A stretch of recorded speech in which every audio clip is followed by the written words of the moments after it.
Hello YouTube family, welcome back to my YouTube channel. જય દ્વારકાધીશ. કેમ છો બધા? મજામાં? આઈ હોપ કે બધા મજામાં જ હશો અને હું પણ મજામાં જ છું. સો આજે નવરાત્રિ છે, આજથી સ્ટાર્ટ થાય છે ને આજે છે પહેલું નોરતું. તો ફર્સ્ટ ઓફ ઓલ તો બધાને હેપી નવરાત્રિ.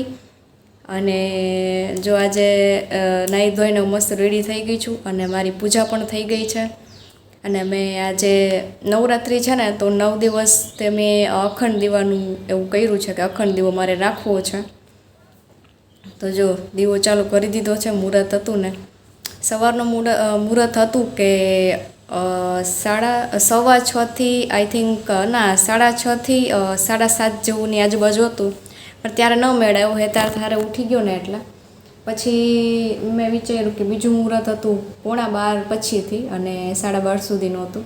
તો એ મુહૂર્ત ઉપર મેં ગરબો ચાલુ કરી દીધો છે, દીવો. સો જો તમને બધાને બતાવું તો જો આપણે અખંડ દીવો રાખ્યો છે. આજ વખતે મને ઈચ્છા હતી અખંડ દીવાની, એટલા માટે મેં અખંડ દીવો કર્યું છે.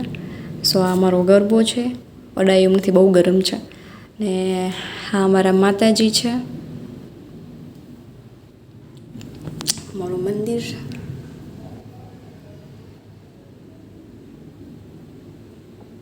આ બંને માતાજી છે અમારા, એક જ ફોટો ખાલી અલગ છે.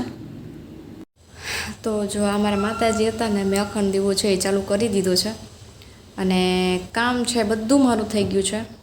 અને મોર્નિંગનું જે રૂટીન હોય ને રૂટીન બધું કમ્પ્લીટ થઈ ગયું છે. અને અમારા હેતાદભાઈ છે હજી સૂતા છે, જે ઉઠ્યો નથી. અને જોઈએ છીએ કે આજે રસોઈમાં શું બનાવું, કંઈક સ્વીટ બનાવવાનું છે. સો વિચારતી હતી કે ગોળ પાપડી બનાવી નાખું અને માતાજીને ધરી દઈએ. તો આજે ગોળ પાપડી બનશે. હવે જોઈએ કાલે બીજો દિવસ છે નવરાત્રિનો, તો કાલે હું શું સ્વીટમાં બનાવું છું. જોઈએ કે 9 દિવસ માટે શું અલગ અલગ બને છે.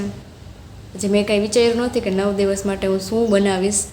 જે મને આઈડિયા આવશે ને હું બનાવતી જઈશ. તો બસ એવું છે. અને આજે મારી તબિયત થોડી ખરાબ છે, તો નવરાત્રિ ગરબા રમવા જવાની બહુ ઈચ્છા થતી નથી આજે. જોઈએ હવે આગળ શું થાય છે. અને કદાચ ફ્રેન્ડ્સ બધાય કહે છે કે આજે આવવાનું જ છે ફરજિયાત. જોઈએ હવે શું થાય છે, જવાનું થાય છે નથી થતું. પણ મને બહુ મન નથી, પણ ફ્રેન્ડ્સના કોલ આવે છે કે આવવાનું જ છે. સો જઈશું, બહુ સારું હશે તું. તો બસ જો હવે લંચ બનાવવાનું બાકી છે, પહેલાં બનાવી લઈએ આપણે રસોઈ અને મળીએ હવે પછી. તો જો ફાઇનલી અમારું નવરાત્રિમાં જવાનું પ્લાન થઈ જ ગયું.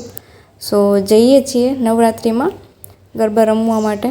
સો જો આ કંઈક ટાઉનશીપમાં અંદરનું કંઈક ડેકોરેશન છે. હજી તો થોડું જ મેં ક્લિપ બનાવી છે.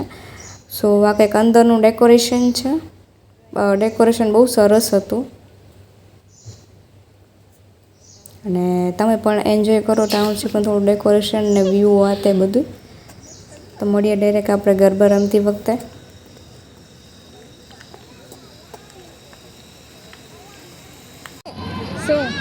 ઠીક છે, અહીંથી આપણે પિટોળો, ડાકલા, સનેડો જે પણ કંઈક અમારી ફરમાઈશ હશે અમે જરૂરથી પૂરી કરવાની કોશિશ કરશું.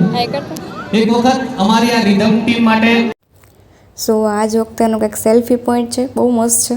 અને અહીંયા ફોટોસ તો એકદમ સરસ આવે છે. મેં લીધો નથી જો કે ફોટો. સો ફોટો લેવાનું ભૂલાઈ ગયું એકચ્યુઅલી.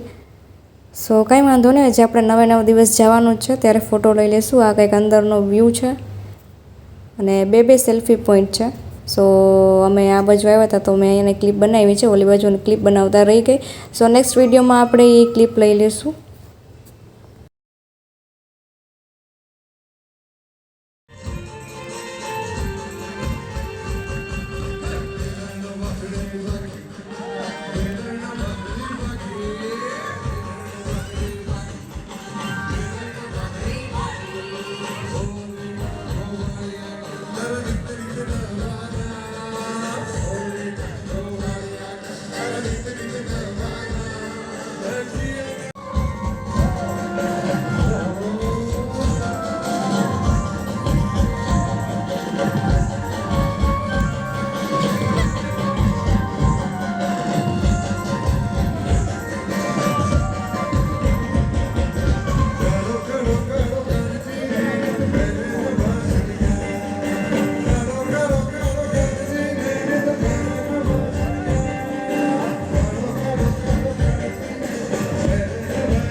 સો જો અત્યારે રમાઈ ગયું છે અને હવે જઈએ છીએ ઘરે.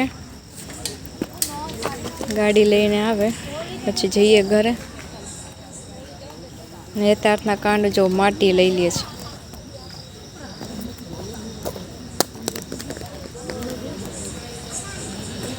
તો આ વ્લોગ તમને કેવો લાગ્યો જરૂરથી કમેન્ટ કરજો.